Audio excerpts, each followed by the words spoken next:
This is the Helix X-1, the first paddle by Body Helix. Body Helix is a company mainly known for other products, such as compression sleeves, and their first introduction to the pickleball market is a thermoformed paddle in the X-1. The X-1 is very similar to all the other thermoformed paddles. Edge foam in the perimeter for an expanded sweet spot, unibody design, and a Toray T700 carbon fiber surface.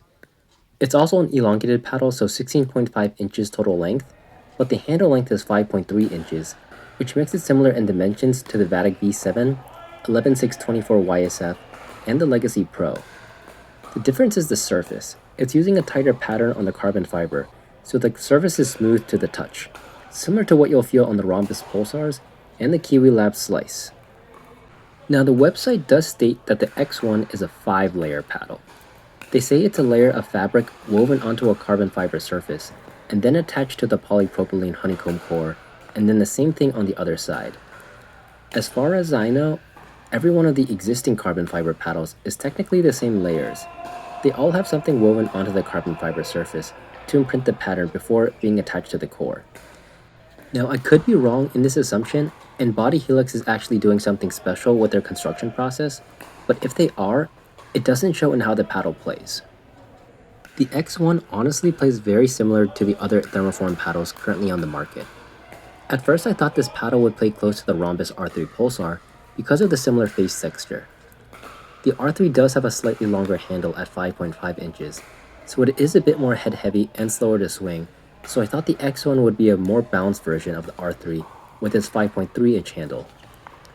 While the spin is pretty high on the X-1, and the sweet spot is about the same as the R3, the X-1 had a different feel to it. With the R3, I could feel more dwell time with the ball, which made my touch with the paddle a bit better compared to the X-1, which had more pop and power, more like a Carbon 1X. That's basically all there is to the X-1. It's a 5.3 inch handle elongated paddle with good pop, power, and high spin. It's priced at $160, and after discount code DMVPBall, you can get this for 10% off, which makes this a bit cheaper than the paddles like the Filth, the 1X, and the Pulsars, but pricier than the YSF, V7, and the Legacy Pro, so price-wise, it's around the middle. As for who I would recommend this paddle to, I'd say people who want that elongated shape, but don't like the head heaviness that comes from a 5.5 inch handle. If you do want a paddle that isn't as slow to swing with a 5.5 inch handle, there's the R1 Pulsar, but if you want that traditional elongated shape, then that's where I would recommend the shorter handles with the V7, YSF, Legacy Pro, and the X-1. Compared to those options, the X-1 is the most expensive one, but it does have the most spin in my opinion, and it has power and pop comparable to a Carbon 1X. While I don't think the X-1 does bring anything new to the thermoform market, I do think it's still a solid paddle that is a good fit for some people. If you want to check this out, I've linked my code here and in the video description where you can get 10% off your order.